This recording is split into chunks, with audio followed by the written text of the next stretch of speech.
You may say, well, I do go to church, but I don't go very often. I want you to understand the value of a family of God that you need to get connected to, you need to get knitted with. It is not the will of God that you move in isolation or that you just go to church. You are the church, and you need to find a house of the Lord which has strong spiritual leadership.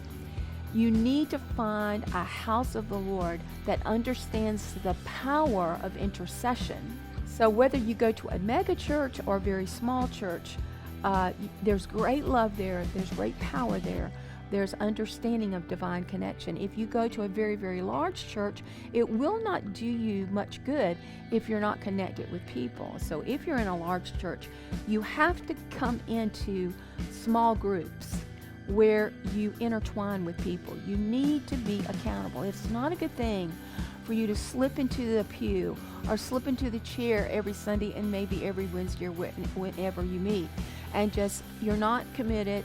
You're not accountable to anybody, and nobody's committed to you, and nobody's accountable to you. That is not what I'm talking about.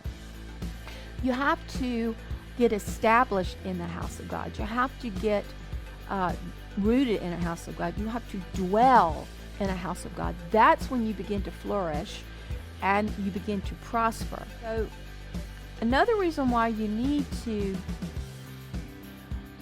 get connected into a household of God in a very powerful way is that's how you're going to grow. He guides his body, and he causes it to grow by the what? Supernatural power of God.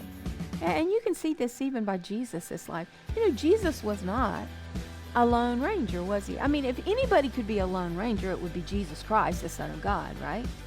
He came. He is the incarnation of God. He is the Word made flesh, yes. But you find in his everyday life, when he moved into his public ministry, he chose 12 men. And they moved with him constantly. He discipled them. They lived with one another. They taught with one another. They were committed to one another. And that was very good, because the Lord was on a mission, and he knew within 3 years he would die on the cross. He would die, be resurrected, and then he'd be ascended. He had to have people that he had invested into so they could carry on the work of the gospel of Jesus Christ, the work of the ministry. So we can use Jesus as our template. Jesus discipled men.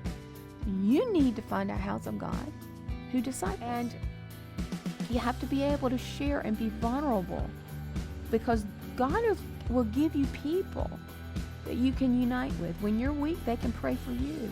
And when they're weak, you pray for them. And you pray together. You pray in agreement. You pray in love. Hebrews 3:13. But continually encourage one another every day. And you need to get that. Every day, be in relationship with people you know in the body of Christ and encourage them daily.